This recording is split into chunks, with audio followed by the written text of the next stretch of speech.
Voici un autre exercice classique sur les suites numériques qu'on peut vous proposer en DS en terminale. Alors c'est un exercice qui est assez long, qui est classique. On va ici le décortiquer ensemble et je vais vous expliquer comment aborder ce type d'exercice et être le plus efficace possible. Alors on commence à regarder l'énoncé, on y va. Ici, nous avons une suite UN définie par U0 égale 5 et pour tout nombre entier naturel n par UN plus 1 est égal à 4UN moins 1 divisé par UN plus 2. Donc une suite définie par récurrence. On a ici le terme initial et nous avons ici la relation de récurrence. Soit f, la fonction définie sur l'intervalle moins 2 ouvert plus l'infini par f de x égale 4x moins 1 divisé par x plus 2.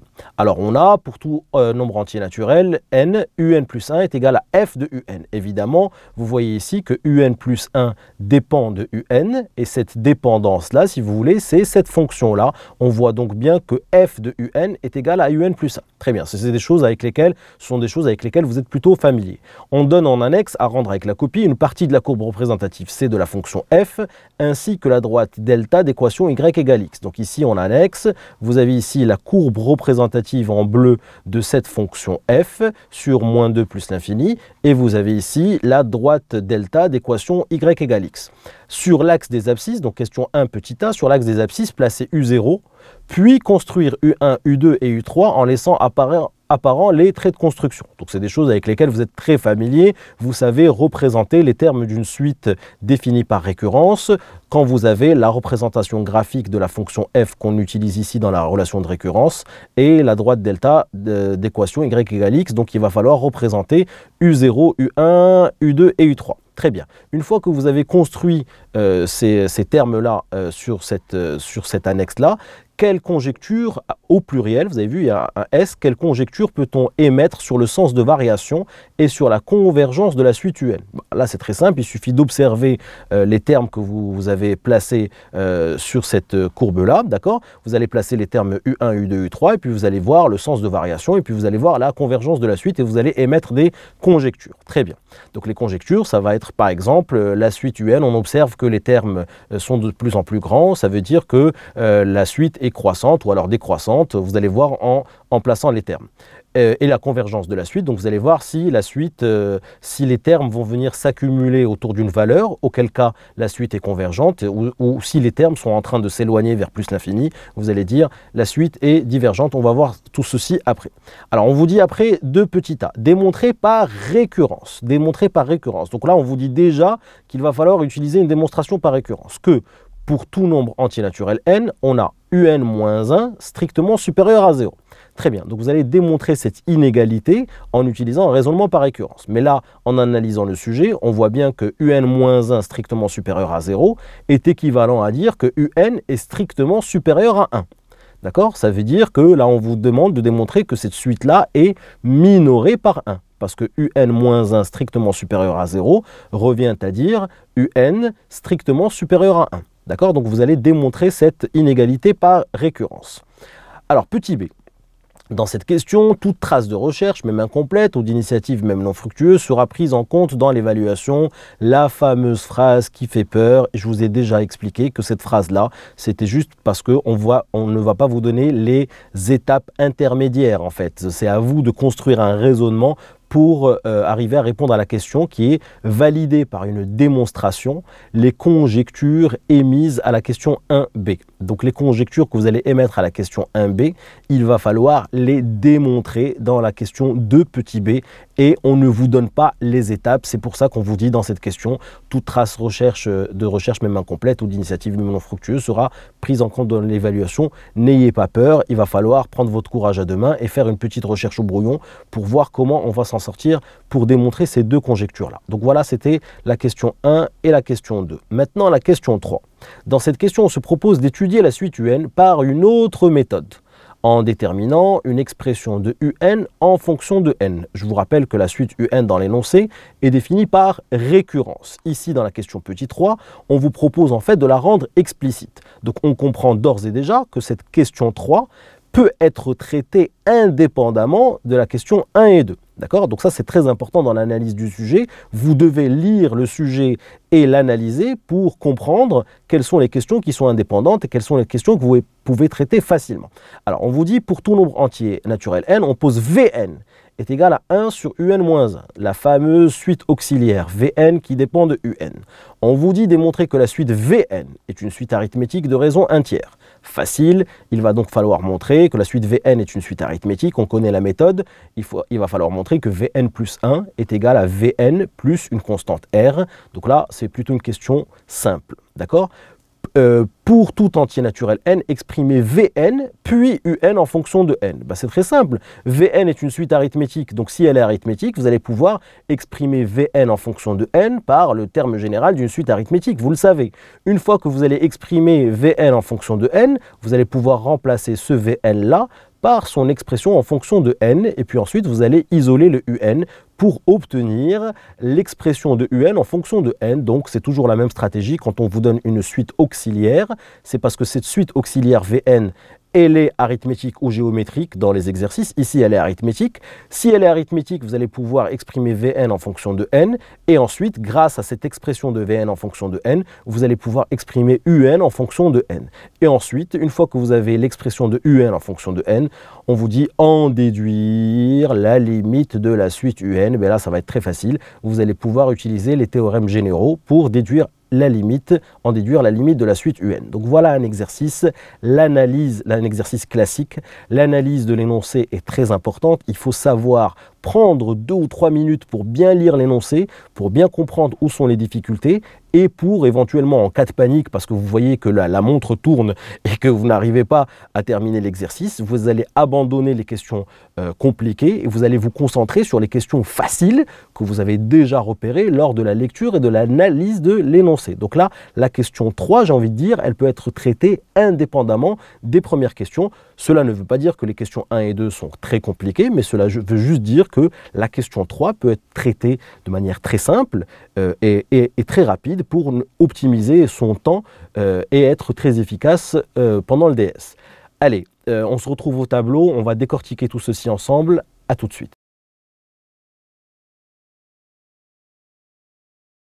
Allez, on attaque ensemble cet exercice. Regardez ici la partie 1.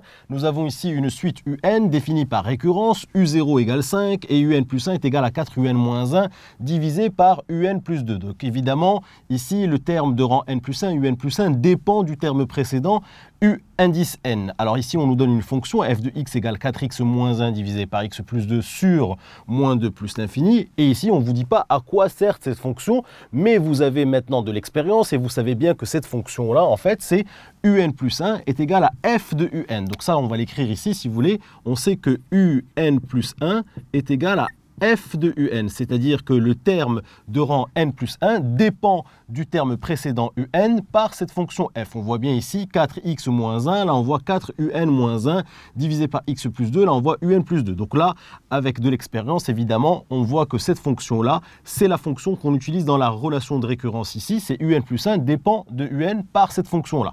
Très bien. Alors on vous dit placer U0 puis construire U1, U2, U3 sur l'annexe, et là on vous donne la courbe représentative de cette fonction f, la voici en bleu, et on vous donne la droite d'équation y égale x, et évidemment, vous savez représenter les termes d'une suite définie par récurrence. Quand on vous donne la représentation graphique de la fonction f qu'on utilise dans la relation de récurrence et la droite d'équation y égale x. Donc ça, il faut savoir évidemment placer les termes d'une suite définie par récurrence. C'est des choses qu'on a déjà vues en détail. Allons-y. Alors très simple, on commence par placer U0 égale 5 sur l'axe des abscisses. Donc si vous voulez, U0 est ici. Je sais que U1 c'est f de U0. Je sais que U1 c'est f de U0. Donc je vais tout simplement aller chercher l'image de U0 par la fonction f. La fonction f, la voici. Boum, boum, boum. Je laisse apparaître mes apparents métraits de construction et je me retrouve ici avec U1. U1, je le reporte sur l'axe des abscisses grâce à la droite d'équation y égale x. Donc je repars comme ceci. Je m'arrête à cette droite-là et puis je redescends ici. Donc si vous voulez, U1 est ici, boum. Et puis je sais que U2, c'est f de U1. Donc f de U1, c'est l'image de U1 par la fonction f. Donc je remonte ici en U1, je m'arrête à la fonction et je sais que U2 va se trouver ici à peu près, d'accord? Donc U2, boum, je le remets ici sur l'axe des abscisses. hop, si vous voulez, il est à peu près ici, le voici, donc U2 est là, hop. Je sais que U3 c'est f de U2, donc je repars sur la courbe représentative de la fonction f. Bon, vous savez comment il faut faire.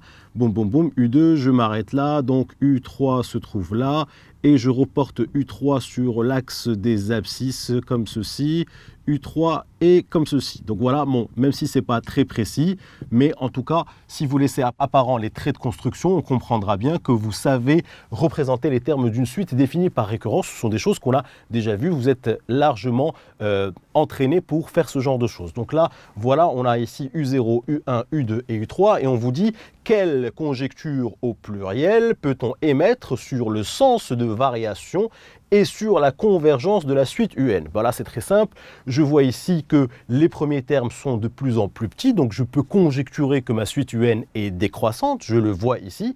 Et puis, quant à la convergence de la suite, si je continue à faire cette construction, je vais voir que les termes de la suite UN vont venir s'accumuler autour d'un nombre. Regardez si je continue, regardez U3 si je monte ici, hop, U3, si je sais que U4, je sais que c'est F de U3.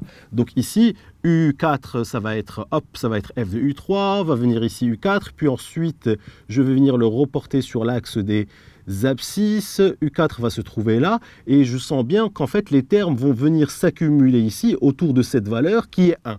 Donc, on dirait que la limite de cette suite UN, c'est 1. On dirait que cette suite-là converge vers 1.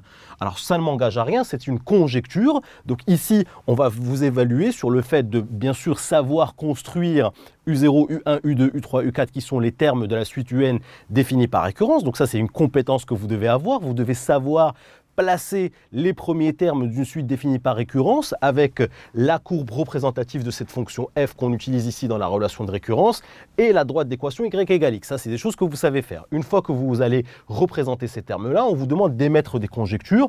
Bon, ben là, évidemment, on voit bien que la suite semble être décroissante et puis les termes ici semblent vouloir s'accumuler autour de cette valeur 1. Donc, on va dire qu'ils semblent tendre vers 1. Donc, la première conjecture, UN, est décroissante, et la deuxième conjecture, c'est que la limite de UN est égale à 1, et on va tout simplement écrire ces conjectures. Voilà la réponse à la question 1 petit b. Je mets conjecture au pluriel. Un premier point, la suite UN est strictement décroissante, c'est une conjecture, je ne l'ai pas encore démontré. Et la deuxième conjecture, UN est convergente, point. La limite de UN est égale à 1, puisque je l'ai observé ici, ce sont des conjectures. Nous n'avons pas encore démontré ces conjectures. Allez, on attaque ensemble la deuxième question. Regardez ce qu'on nous demande ici. Démontrer par récurrence pour tout entier naturel UN-1 strictement supérieur à 0. Donc on vous dit déjà que c'est une démonstration par récurrence. Et voici la propriété Pn qu'il faut démontrer. UN-1 strictement supérieur à 0. Alors j'ouvre une petite parenthèse extrêmement importante. Vous allez commencer à avoir ce genre de réflexe quand vous allez avoir un petit peu d'expérience. Mais rassurez-vous, c'est rien de très compliqué. Quand vous avez une suite qui est définie par récurrence et qu'on vous donne la fonction utilisée dans ici la relation de récurrence. Ici, la fonction qui est utilisée dans la relation de récurrence, c'est celle-ci. Alors, ce que je vous conseille de faire, c'est de toujours prendre cette fonction et l'étudier rapidement. C'est-à-dire qu'on va étudier ces variations et avoir son tableau de variation rapidement, parce que ce tableau de variation va nous servir à un moment ou à un autre. Donc, ce que je vous conseille de faire avant de faire cette démonstration par récurrence, on va se mettre au brouillon rapidement et on va étudier cette fonction très rapidement. D'accord ? On le fait, vous allez voir que on va avoir besoin de ce tableau de variation de cette fonction f. À tout de suite. Voici l'étude de cette fonction f sur l'intervalle -2 plus l'infini. Je vous assure, ça m'a pris exactement 2 petites minutes et vous allez voir, ça va me faire gagner beaucoup de temps dans les questions suivantes. Regardez, j'ai pris la fonction f, je dis qu'elle est définie dérivable sur -2 plus l'infini. La fonction f, c'est une fonction rationnelle très facile à dériver, u sur v, donc la dérivée c'est u'v moins v'u sur v carré. U', c'est 4, puisque c'est la dérivée de 4x moins 1. En tout cas, je ne vais pas vous détailler tout ceci. u'v moins v'u sur v carré. u'v moins v'u sur v carré. Je développe le numérateur. 4x plus 8 moins 4x plus 1. Divisé par x plus 2 au carré, je développe surtout pas le dénominateur. Je simplifie mon numérateur, ça me donne 9 sur x plus 2 au carré. Et donc là, je vois parfaitement que cette quantité sur -2 plus l'infini est strictement positive. positive, 9 est strictement positif, x plus 2 au carré est strictement positif, donc je vais dire que pour tout x appartenant à moins 2 plus l'infini, f' de x est strictement supérieur à 0, c'est-à-dire que la dérivée est strictement positive, et donc f est strictement croissante sur moins 2 plus l'infini. Je me mets sur l'intervalle moins 2 plus l'infini, ma fonction f' est strictement positive, donc ma fonction f est strictement croissante sur cet intervalle. On va avoir besoin de cette information, on va la garder, on va en avoir besoin tout de suite. Maintenant, on va attaquer ensemble la question de petit a démontrée par récurrence pour tout entier naturel, un-1 strictement supérieur à 0. J'insiste sur ça. Je vais vous le redire, à chaque fois que vous avez une suite définie par récurrence, vous avez donc une fonction qu'on utilise pour exprimer un plus 1 en fonction de un. On dit que cette fonction-là, cette fonction f, un plus 1 est égal à f de un, cette fonction, on l'utilise ici dans ce qu'on appelle la relation de récurrence. Cette fonction, pensez toujours à l'étudier rapidement parce que vous allez avoir besoin de son tableau de variation. On y va. Allez, on attaque ensemble cette démonstration par récurrence. Vous savez qu'une démonstration par récurrence se fait en 3 étapes, initialisation, hérédité, conclusion. Je prends ma propriété Pn, c'est un-1 strictement supérieur à 0. Cette propriété-là, je peux la formuler autrement. Je peux dire que c'est un strictement supérieur à 1.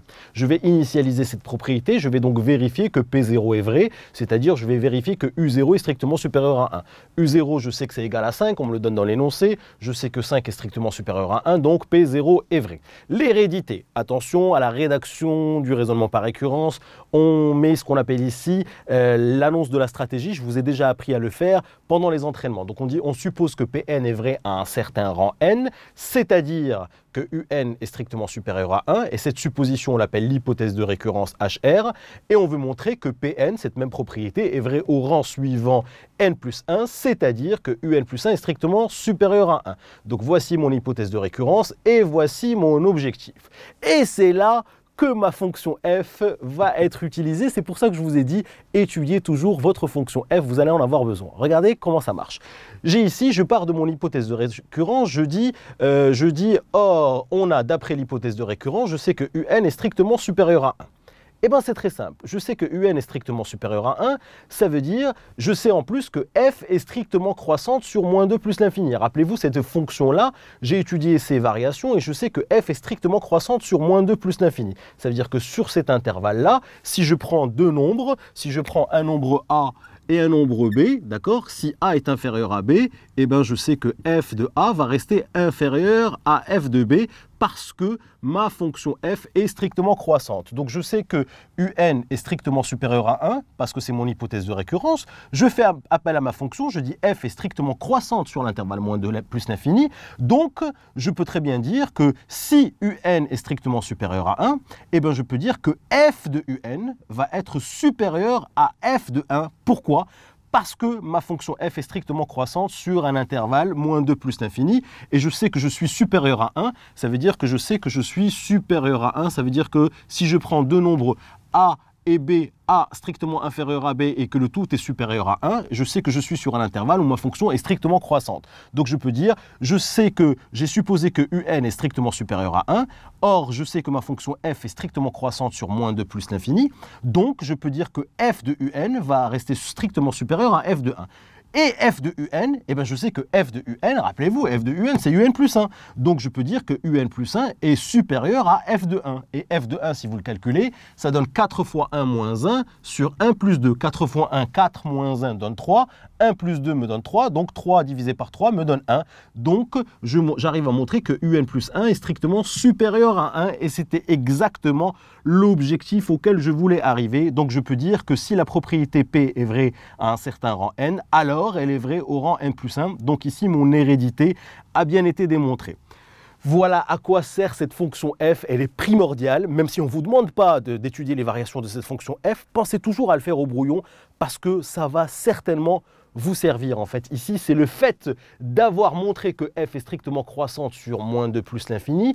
Je suppose que ma propriété est vraie à un certain rang n, c'est-à-dire que un est strictement supérieur à 1. Mais comme je suis sur un intervalle où ma fonction f est strictement croissante, je dis si un est strictement supérieur à 1, alors je peux dire que f de un est strictement supérieur à f de 1. L'ordre est maintenu parce que ma fonction f est strictement croissante. Donc f de un, je sais que c'est un plus 1. Il suffit de calculer f de 1 et puis ici f de 1, je tombe sur 1. F de 1, c'est 1. Donc j'arrive à montrer que un plus 1 est strictement supérieur à 1. Donc finalement, ma propriété Pn est héréditaire elle est initialisée, elle est héréditaire, donc je peux conclure que cette propriété est vraie pour tout entier naturel, et c'est ce que nous allons conclure ensemble. Et voilà donc le résumé de cette démonstration par récurrence. Ma propriété est initialisée, P0 est vrai, elle est héréditaire. Si P est vrai à un certain rang n, alors elle est vraie au rang n plus 1. Donc on a cette implication que je viens de montrer juste avant. Donc je peux conclure que pour tout entier naturel, UN est strictement supérieur à 1. Après, quand vous avez montré que UN est strictement supérieur à 1, évidemment, il faut savoir interpréter tout ceci. UN strictement supérieur à 1, ça veut dire tout simplement que votre suite est minorée. C'est la définition d'une suite minorée. Donc je peux dire que UN est une suite minorée puisque tous les termes vont tous être supérieurs à 1. Et ça, il faut savoir le voir évidemment, parce qu'on voit des élèves qui font la démonstration, ils voient que UN est strictement supérieur à 1, mais quand vous leur dites mais qu'est-ce que ça veut dire, ils ne savent pas répondre. Il faut savoir interpréter ce que vous avez démontré. Donc ici, UN strictement supérieur à 1 veut dire que votre suite est minorée par 1. Allez, on attaque ensemble la question qui fait peur parce qu'elle démarre par toute trace de recherche, même incomplète, etc. etc. Rappelez-vous, quand on vous dit ça, ça ne veut pas dire que c'est compliqué, ça veut juste dire qu'on ne vous pose pas les questions intermédiaires. Et les questions intermédiaires, c'est à vous de les deviner.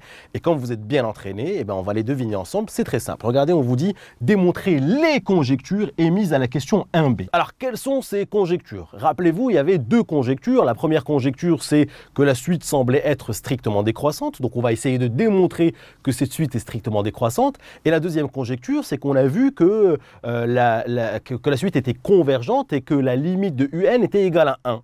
Donc on va essayer aussi de démontrer que la limite de UN est égale à 1. On va le faire en deuxième partie. Donc là, on va déjà commencer par démontrer. On va essayer de démontrer. On va y arriver. On va démontrer que la suite UN est strictement décroissante. Alors je commence déjà par écrire, démontrons que UN est strictement décroissante.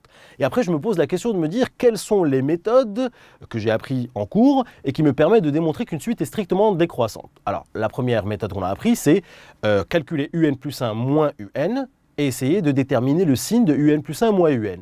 Et ici, comme je sais que ma suite est strictement décroissante, je me dis, UN plus 1 moins UN, il faut que j'arrive à montrer que c'est strictement négatif. Donc je prends mon temps au brouillon, je prends 30 secondes, 1 minute, et j'essaie de calculer UN plus 1 moins UN pour voir si je vais pouvoir m'en sortir et montrer que UN plus 1 moins UN est strictement négatif, ce qui va démontrer que la suite UN est strictement décroissante. On prend notre courage à deux mains et on essaie de faire ce petit calcul pour voir si on est dans une impasse ou on n'est pas dans une impasse. Si on est dans une impasse, il va falloir utiliser une autre méthode. Si on n'est pas dans une impasse, bingo, très bien, on va pouvoir démontrer que la suite est strictement décroissante. On y va. Allez, j'écris pour tout entier naturel UN plus 1 moins UN. UN plus 1, je sais que c'est 4 UN moins 1 divisé par UN plus 2. Donc je l'écris 4 UN moins 1 divisé par UN plus 2 moins UN. Attention, il va falloir étudier le signe de cette expression. Quand on a une expression et qu'il faut étudier son signe, il faut essayer de mettre au même dénominateur parce que c'est beaucoup plus facile. Donc on va déjà mettre au même dénominateur et puis on va voir ce qui va se passer. Voici donc la mise sous le même dénominateur. Je multiplie ici UN par UN plus 2 et je divise par UN plus 2 pour avoir le même dénominateur. Je ici le même dénominateur et je regarde mon numérateur et je me dis est-ce que c'est possible de factoriser le numérateur? Bon là je ne vois pas de factorisation possible. Donc du coup je développe. Donc je développe 4UN moins 1 moins UN fois UN moins UN carré moins UN fois 2 moins 2UN. Je regarde s'il y a des simplifications. J'en vois une ici. 4UN moins 2UN, ça va donner 2UN. Et donc, je fais une simplification au numérateur. Voilà donc ma simplification, moins UN carré plus 2UN moins 1 divisé par UN plus 2. Alors là, je me dis, il faut étudier le signe de cette fraction-là. Je sais que UN est strictement supérieur à 1. Donc UN plus 2 va être strictement supérieur à 3, donc je sais déjà que mon dénominateur est strictement positif. Alors le numérateur, lui, je regarde, je me dis, comment je vais pouvoir faire? Et là, évidemment, quand on est bien entraîné, quand on a des réflexes, je vois ici quelque chose qui ressemble à une identité remarquable. Mais ce n'est pas exactement une identité remarquable, j'ai mes signes ici qui ne sont pas les bons. J'ai ici un moins, normalement je devrais avoir un plus, ici un moins, ici un plus. Donc là, je pense à une factorisation par moins 1. Regardez ce que ça va donner. Je factorise le numérateur par moins 1 et regardez ce que j'obtiens. Moins, entre parenthèses, UN carré moins 2UN plus 1. Regardez, ma factorisation est bonne. Moins UN au carré, moins 2UN, ça donne plus de UN. Et moins 1 me donne moins 1. Donc là, la factorisation par moins 1 est correct. Alors là, je vois qu'il y a une identité remarquable. Regardez, ça saute aux yeux. X carré moins 2x plus 1, c'est une identité remarquable. C'est x moins 1, le tout au carré. Donc, je vais pouvoir écrire que c'est le moins, je le garde. Et je vais pouvoir écrire que c'est un moins 1, le tout au carré, divisé par un plus 2. Alors, vous allez dire, mais comment il a fait ça? Eh bien, rassurez-vous, c'est juste de l'entraînement. Regardez ce que j'ai fait. J'ai calculé un plus 1 moins un parce qu'il va falloir que j'étudie les variations de ma suite un. Et ma première méthode, c'est de calculer un plus 1 moins un et d'essayer de trouver son signe. Donc ici, je calcule un plus 1 moins un, je mets au même dénominateur ici, je développe mon numérateur parce que je vois qu'il n'y a pas de factorisation possible et je tombe sur ça. Je sais déjà que mon dénominateur est strictement positif parce que rappelez-vous, un est strictement supérieur à 1, je l'ai déjà démontré. Donc un plus 2 va être strictement supérieur à 3. Donc si c'est strictement supérieur à 3, c'est strictement supérieur à 0. Ça veut dire que je sais déjà que le dénominateur, lui, est strictement positif. Quand je regarde mon numérateur, je me dis ça ressemble à une identité remarquable, mais je dois factoriser par moins 1. C'est ce que je fais, je factorise par moins 1, et là j'ai un au carré moins 2 un plus 1, et ça, si vous voulez, c'est une identité remarquable, c'est x carré moins 2x plus 1, donc c'est x moins 1 au carré, sauf qu'ici le x c'est un, donc c'est un moins 1, le tout au carré.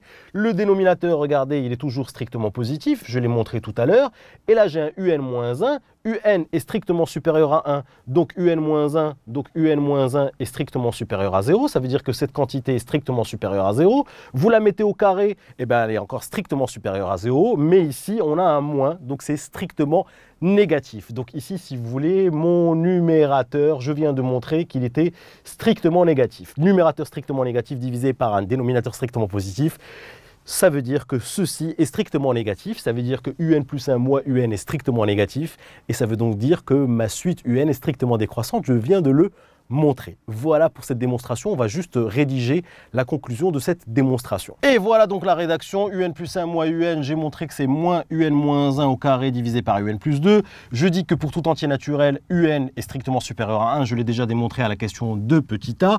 Donc je dis que un plus 2, j'ajoute 2 ici et 2 ici, c'est strictement supérieur à 3. Donc si c'est strictement supérieur à 3, c'est strictement supérieur à 0. Je viens de démontrer que le dénominateur était strictement positif. Je repars de un strictement supérieur à 1, c'est ce que j'ai trouvé à la question de petit a. Donc je dis que un-1 est strictement positif, donc le carré est strictement positif, et donc l'opposé du carré est strictement négatif. Je viens de montrer que le numérateur ici était strictement négatif. Donc je dis que ma fraction est strictement négative, puisque j'ai un numérateur strictement négatif et un dénominateur strictement positif, donc cette fraction est strictement négative. N'oublions pas que cette fraction, c'est un plus 1 moins un, donc je dis que un plus 1 moins un est strictement négatif, donc je dis que un plus 1 est strictement inférieur à un, et donc je dis que un est strictement décroissante, la suite un est strictement décroissante.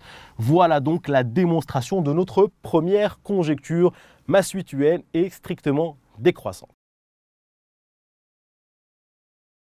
Allez, on attaque ensemble la démonstration de la deuxième conjecture. Rappelez-vous, la deuxième conjecture, quand on avait construit les termes U0, U1, U2, U3 et même U4, on l'avait fait, on a vu que cette suite-là convergeait, elle semblait tendre vers 1. Donc on va dire, démontrons que UN, la suite UN est convergente, et on va essayer aussi de démontrer que la limite de UN est égale à 1. Alors comment on va faire ça? Eh bien très simple, quand on est bien entraîné et qu'on connaît bien son cours et ses méthodes sur le bout des doigts, on a ce qu'on appelle le théorème de la convergence monotone. Rappelez-vous ce théorème, qu'est-ce qu'il vous dit? Il vous dit que quand une suite est strictement croissante et majorée, alors elle converge.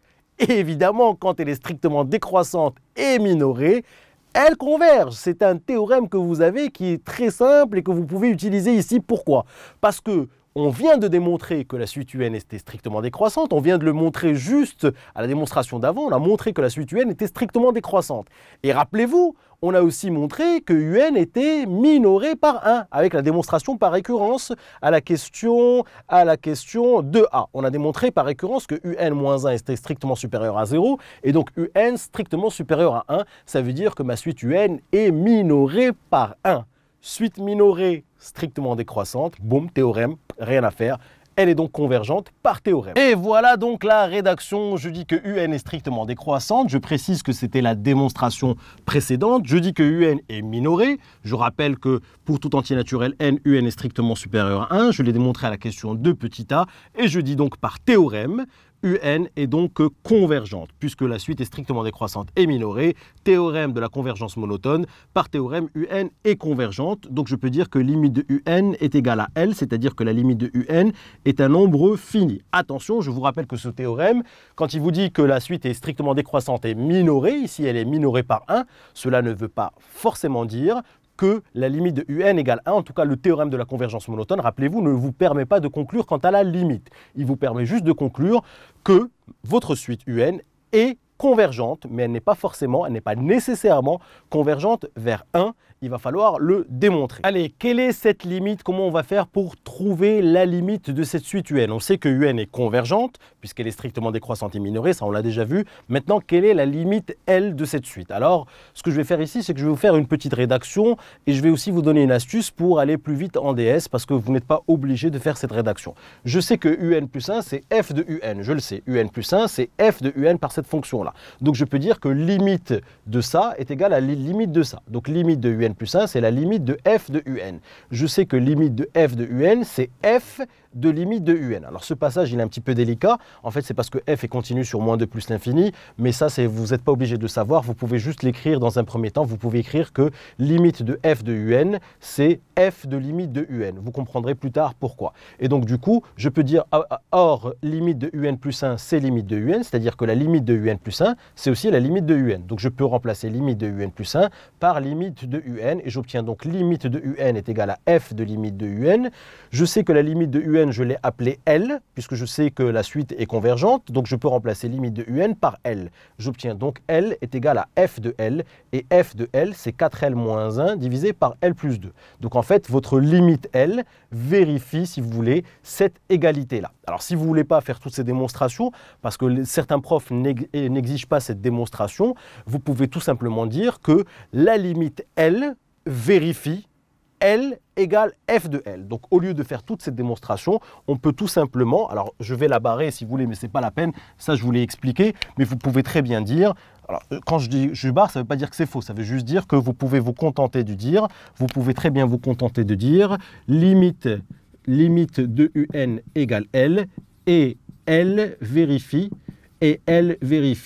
L est égal à f de L. Voilà, vous pouvez écrire ça.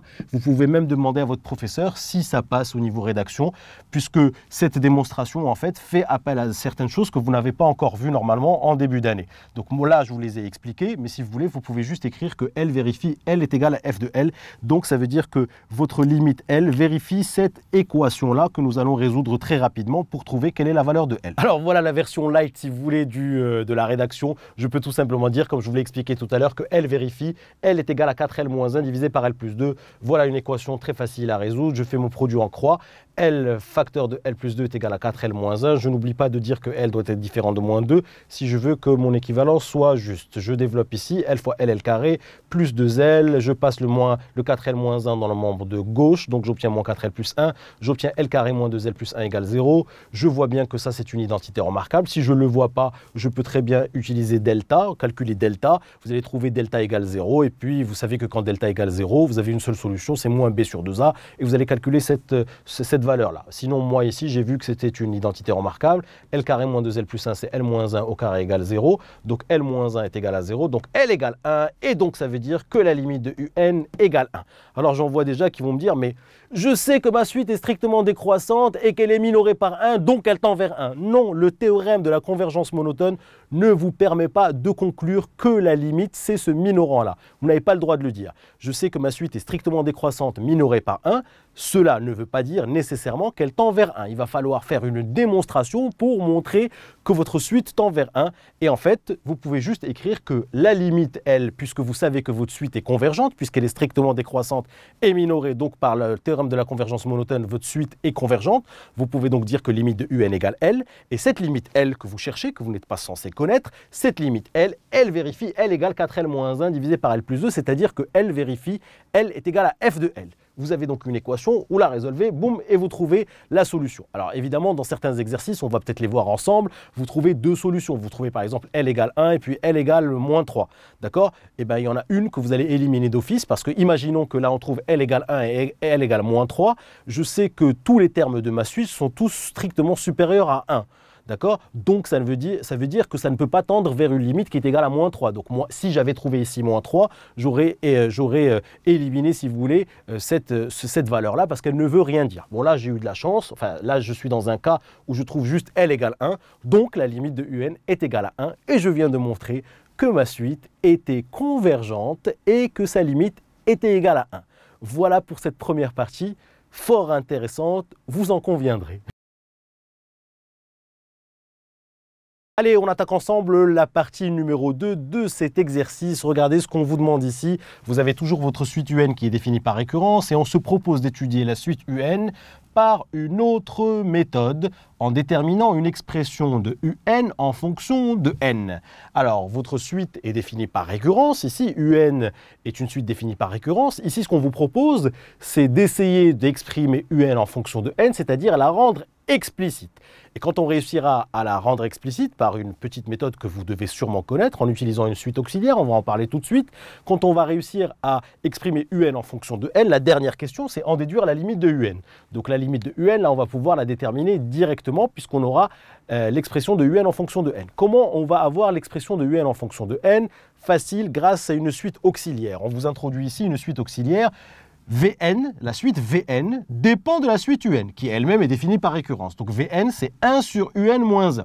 On vous dit, démontrer que cette suite Vn, la suite auxiliaire, est une suite arithmétique de raison entière. Très bien. Donc si on réussit à montrer que cette suite Vn est une suite arithmétique, rappelez-vous, si la suite Vn est une suite arithmétique, on va pouvoir exprimer Vn en fonction de n grâce à la formule du terme général. Puisque la suite Vn, nous allons réussir à montrer qu'elle est arithmétique. Et donc, on aura l'expression de Vn en fonction de n. Et si on a l'expression de Vn en fonction de n, on va pouvoir en déduire l'expression de Un en fonction de n, puisque Vn et Un sont liés par cette relation. Très bien. Vous allez voir, ce n'est pas très compliqué. Alors, ce qu'on va commencer par faire, c'est d'abord de démontrer que cette suite Vn est une suite arithmétique de raison entière. Quelle est la méthode? Vous connaissez la méthode. Pour montrer qu'une suite Vn est arithmétique, il suffit de montrer que Vn plus 1 est égal à Vn plus une constante. Ça veut dire qu'on passe d'un terme à l'autre, au terme suivant, en ajoutant une constante qui est ici R, qu'on connaît, c'est un tiers, puisqu'on vous dit de démontrer que cette suite Vn est arithmétique de raison un tiers. Ça veut dire qu'il va falloir montrer que Vn plus 1 est égal à Vn plus un tiers. On va le faire ensemble. Alors on commence évidemment par l'écrire. On dit démontrons que la suite Vn est arithmétique de raison un tiers. Point. Montrons donc que pour tout entier naturel n, Vn plus 1 est égal à Vn plus un tiers. Donc voilà notre objectif, c'est de montrer que Vn plus 1 est égal à Vn plus un tiers. On y va. Alors, on part de la relation entre Vn et Un. On a Vn est égal à 1 sur Un moins 1. Donc, je peux écrire que Vn plus 1 est égal à 1 sur Un plus 1 moins 1. Donc, Vn plus 1 est égal à 1 sur Un plus 1 moins 1. Si Vn est égal à 1 sur Un moins 1, alors Vn plus 1 est égal à 1 sur Un plus 1 moins 1. Je fais déjà apparaître le membre de gauche qui est Vn plus 1. Rappelez-vous, mon objectif, c'est celui-là. Donc là, j'ai Vn plus 1 et ici, j'ai du Un plus 1. Alors, je sais que Un plus 1, c'est 4 Un moins 1 divisé par Un plus 2. Donc, je vais venir remplacer ici. Donc, je dis or Un plus 1 est égal à 4 Un moins 1 divisé par Un plus 2. Et je vais venir remplacer ce Un plus 1 ici par 4 Un moins 1 divisé par Un plus 2 moins 1. Bon, là, j'ai quelque chose avec 3 étages. Je vais donc faire un petit calcul ici, des petites simplifications pour avoir quelque chose de plus sympathique à lire. Voici ma petite simplification. Je prends cette quantité, je la mets au même dénominateur qui est Un plus 2. J'obtiens donc 4 Un moins 1 divisé par Un plus 2 moins Un plus 2 divisé par Un plus 2, c'est le même dénominateur, je l'ai ici, j'additionne les numérateurs. Attention au changement de signe ici, 4 Un moins 1 moins Un moins 2. 4 Un moins 1 moins Un moins 2, 4 Un moins Un me donne 3 Un, moins 1 moins 2 me donne moins 3. Donc ici, j'ai 1 sur 3 Un moins 3 divisé par Un plus 2. Et divisé par une fraction, c'est multiplié par son inverse. Donc finalement, j'obtiens Un plus 2 divisé par 3 Un moins 3. C'est ce que je vais écrire. Alors, j'obtiens ici Vn plus 1 en fonction de Un. Mais attention, ce que je vais faire, moi, c'est faire apparaître du Vn. Vn plus 1, je veux montrer que c'est Vn plus un tiers. Or là, j'ai Vn plus 1 et j'ai ici du Un. Alors, comment je vais faire? C'est là l'astuce, en fait, quand on vous donne dans l'énoncé l'expression de Vn en fonction de Un, c'est-à-dire ici, vous avez la relation qui vous lie Vn et Un. Ici, vous avez Vn en fonction de Un. Il faudra toujours penser au brouillon, parce que maintenant, vous êtes entraîné d'exprimer Un en fonction de Vn avec cette même expression, puisqu'on va en avoir toujours besoin. Alors je vais le faire déjà au brouillon et vous allez voir que l'expression de UN en fonction de Vn va nous servir ici, on le fait ensemble. Alors voici cette petite parenthèse, j'avais ici Vn en fonction de Un, Vn est égal à 1 sur Un moins 1, je fais mon produit en croix, donc Vn fois Un moins 1 est égal à 1, je développe ici, Vn fois Un moins Vn est égal à 1, rappelez-vous l'idée c'est d'isoler le Un, donc le moins Vn passe dans le membre de droite, 1 plus Vn, et puis ici j'ai Vn Un est égal à 1 plus Vn, donc Un est égal à 1 plus Vn divisé par Vn. Bon, ben, je peux supposer que Vn est strictement différent de 0 puisque je ne peux pas m'amuser à diviser par une quantité qui est égale à 0. Donc là, je peux dire Vn différent de 0. Allez, je ne prends pas les précautions pour le faire, ce n'est pas l'objectif ici, c'est juste d'exprimer Un en fonction de Vn. Donc voici, quand on vous donne l'expression de Vn en fonction de Un, pensez toujours à exprimer Un en fonction de Vn. Pourquoi? Puisqu'on va en avoir besoin. On revient à nos moutons tout à l'heure, de ce sur quoi on était tout à l'heure. Je voulais montrer que Vn plus 1 est égal à Vn plus 1 tiers. Donc j'ai dit que Vn plus 1, c'est 1 sur Un plus 1 moins 1, puisque j'ai Vn est égal à 1 sur Un moins 1. Un plus 1, c'était 4 Un moins 1 divisé par Un plus 2. Donc j'ai remplacé ici le Un plus 1 par cette expression-là. Et ensuite, quand j'ai simplifié tout ceci, j'ai obtenu Vn plus 1 est égal à Un plus 2 divisé par 3 Un moins 3. Maintenant, il ne reste plus qu'à remplacer ici Un par son expression en fonction de Vn pour faire apparaître du Vn. Et c'est ce que je fais, je remplace ici Un et ici Un par son expression en fonction de Vn. Donc j'obtiens 1 plus Vn divisé par Vn plus 2, 1 plus Vn divisé par Vn moins 3.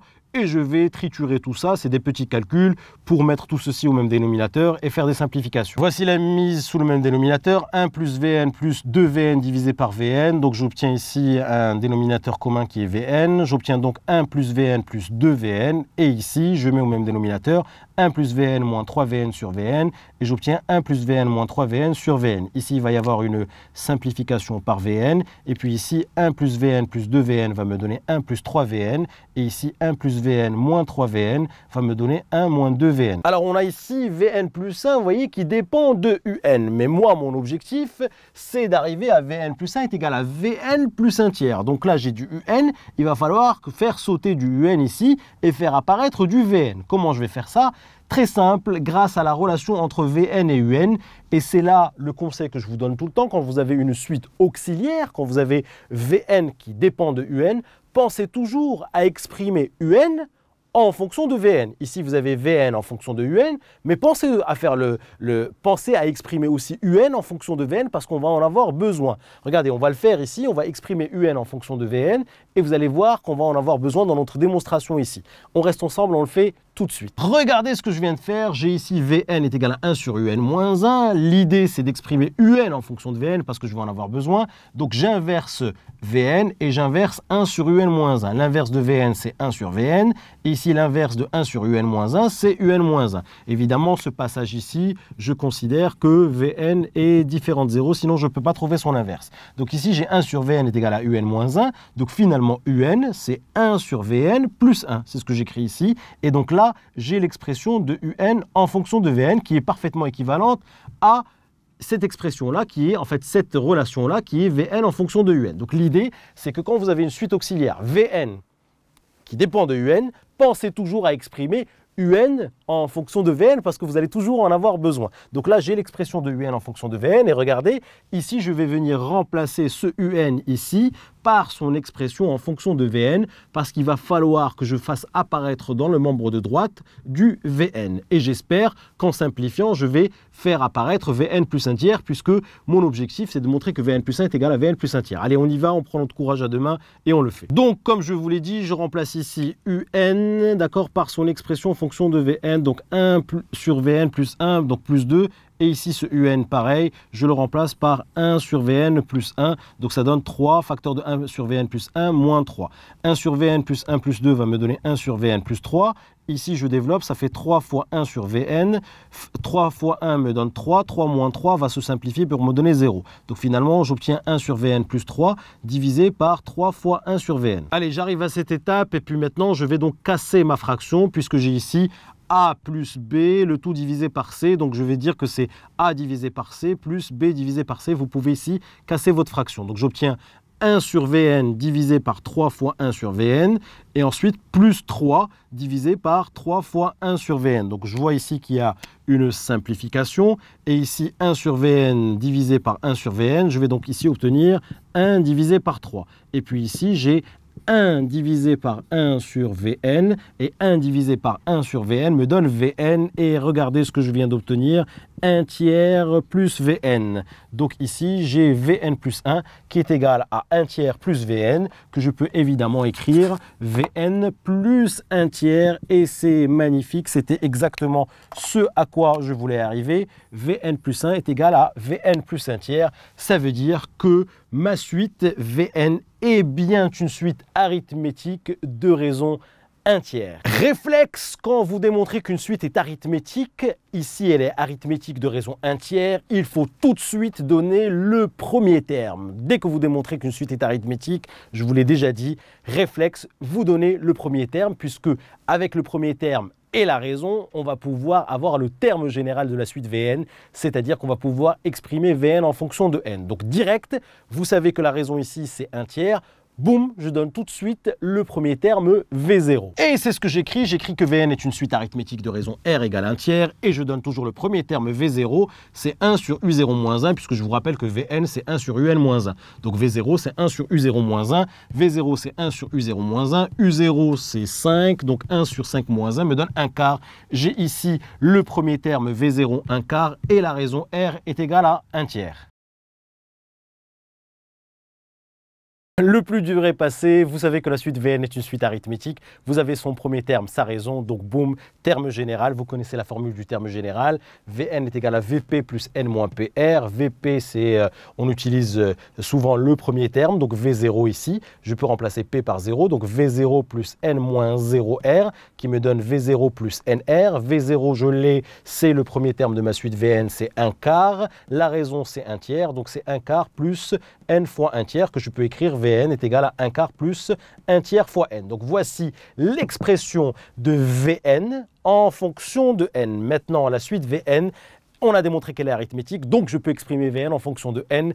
Et maintenant, je vais pouvoir exprimer Un en fonction de n. J'ai l'expression de Vn en fonction de n. Rappelez-vous, j'ai ici Vn qui est égal à 1 sur Un moins 1. Et rappelez-vous, tout à l'heure, j'avais exprimé Un en fonction de Vn et j'avais trouvé Un est égal à 1 sur Vn plus 1. Rappelez-vous, je vous demande toujours, quand vous avez Vn en fonction de Un, pensez toujours à exprimer Un en fonction de Vn parce que vous allez en avoir besoin. Et tout à l'heure, on l'a fait et on a trouvé Un est égal à 1 sur Vn plus 1. Et maintenant, il suffit de venir remplacer Vn ici par son expression en fonction de n. Donc j'obtiens Un est égal à 1 sur Vn, mais Vn est égal à 1 quart plus 1 tiers de n, 1 tiers fois n, donc plus 1. Voilà donc l'expression de Un en fonction de n. Donc Un était une suite à la base définie par récurrence. Grâce à une suite auxiliaire, cette suite auxiliaire, j'ai réussi à démontrer qu'elle était arithmétique. Donc j'ai réussi à exprimer Vn en fonction de n. Et grâce à l'expression de Vn en fonction de n, je réussis à montrer, à trouver aussi l'expression de Un en fonction de n. Donc ma suite Un qui était une suite définie par récurrence, j'arrive à trouver son terme général, c'est-à-dire son expression en fonction de n. Voici donc l'expression explicite de la suite Un. Allez, dernière question, c'est un jeu d'enfant maintenant. On vous demande d'en déduire la limite de la suite Un. Vous avez l'expression de Un en fonction de n. Il suffit de faire tendre n vers plus l'infini et de faire un petit raisonnement avec les théorèmes généraux sur les limites que vous maîtrisez très bien. Alors ici, n tend vers plus l'infini, 1 tiers fois n va tendre vers plus l'infini, 1 tiers fois n plus 1 quart va tendre vers plus l'infini, 1 divisé par une quantité qui tend vers plus l'infini, le tout va tendre vers 0, et un terme qui tend vers 0, si je lui ajoute 1, le tout va tendre vers 1, et donc la limite de la suite Un, c'est égal à 1, et c'est parfaitement cohérent avec ce qu'on a trouvé dans la partie 1, quand on a étudié la convergence de cette suite Un par une autre méthode, par une première méthode. On va d'abord rédiger cette limite rapidement et on va faire le point sur cet exercice très intéressant et très important. La rédaction très facile, limite de 1 tiers fois n est égal à plus l'infini, donc limite de 1 quart plus 1 tiers fois n est égal à plus l'infini, donc par inverse de limite, l'inverse de cette quantité, si cette quantité tend vers plus l'infini, l'inverse va tendre vers 0, et ensuite si j'ajoute 1, la limite du tout va tendre vers 1, donc la limite de cette suite un est égale à 1, et c'est parfaitement cohérent avec ce qu'on a trouvé dans la partie 1. Rappelez-vous, on a montré dans la partie 1 que cette suite un était convergente par le théorème de la convergence monotone. Rappelez-vous, on a représenté les premiers termes de cette suite définie par récurrence, vous vous rappelez, sur l'annexe, avec la droite d'équation y égale x. Donc on a observé les premiers termes de la suite un et on a bien vu qu'elle semblait être décroissante et que les termes s'accumulaient autour de la valeur 1. Donc on a émis des conjectures, on a dit, bon ben, elle semble être décroissante et elle semble tendre vers 1. On a fait une petite démonstration par récurrence pour montrer que un était minoré par 1. On a réussi à montrer que cette suite un était minorée par 1. Et rappelez-vous, dans cette démonstration, on a dû utiliser la fonction f avec le tableau de variation qu'on avait fait juste avant. Rappelez-vous, donc c'est bien de se re-raconter l'histoire de l'exercice. Donc on a montré que un était minoré par 1. Ensuite, grâce à cette propriété Pn, un supérieur à 1, un est une suite minorée par 1, on a réussi à montrer que la suite un était strictement décroissante. Donc rappelez-vous, on a calculé un plus 1 moins un et on a réussi à montrer que un plus 1 moins un était strictement négatif, d'accord? Avec une petite démonstration, il y avait une petite identité remarquable qu'on a bien vue, hein? Et ensuite on a montré que un plus 1 moins un était strictement négatif, donc la suite un était strictement décroissante. Une suite strictement décroissante et minorée, boum, théorème de la convergence monotone, c'est une suite qui converge, mais on ne sait pas vers quoi elle converge, et par passage à la limite, rappelez-vous, la limite L vérifie L est égal à f de L, on a résolu rapidement cette petite équation, et on a trouvé que L était égal à 1. Donc avec cette première méthode, on a réussi à montrer que un est une suite convergente, et que sa limite était égale à 1.